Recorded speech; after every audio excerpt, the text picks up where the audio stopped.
Pourquoi les intellectuels passent leur temps à se tromper? Car un monde qui fonctionne sans eux est leur pire cauchemar. Je t'explique ça en 3 points. Tout d'abord parce que fondamentalement, ils sont attachés à des systèmes par le haut. L'exemple le plus marquant est le communisme qui a été défendu par des intellectuels français ou étrangers pendant des années, alors qu'on savait que le communisme faisait des ravages en Russie, en Europe de l'Est, en Chine, je pourrais continuer la liste pendant des heures. Ils sont attachés à des systèmes par le haut parce que ces systèmes leur donnent un rôle à jouer. Ils peuvent en être les acteurs, les fondateurs. Pourquoi passent-ils leur temps à se planter? Second point, c'est parce que pour eux, le mal vient forcément d'une classe sociale, d'une institution. Il ne peut pas venir de la nature humaine.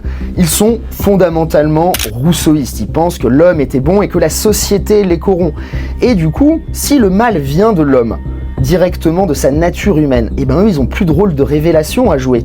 Ils ne servent plus à rien.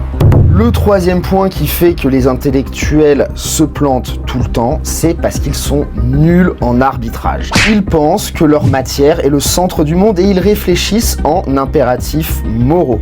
Par exemple, un spécialiste du climat pense que le climat est le cœur de tous les sujets. Donc il va avoir une incapacité à arbitrer entre la lutte contre le réchauffement climatique et par exemple d'autres impératifs de santé publique comme installer des clims dans des EHPAD où il fait 40 degrés, par exemple. En notre histoire, ils se sont souvent battus contre les institutions religieuses, contre les prêtres, mais en fait, ils ne voulaient pas les supprimer, ils voulaient simplement prendre leur place. De plus, ils ne payent jamais les conséquences de leurs erreurs. Ils ont plus intérêt à se fourvoyer dans l'erreur et continuer à être invités sur France Inter le matin que de dire qu'ils ont changé d'avis. Vous comprenez bien. Leur attachement au groupe est forcément plus important que leur attachement à la vérité.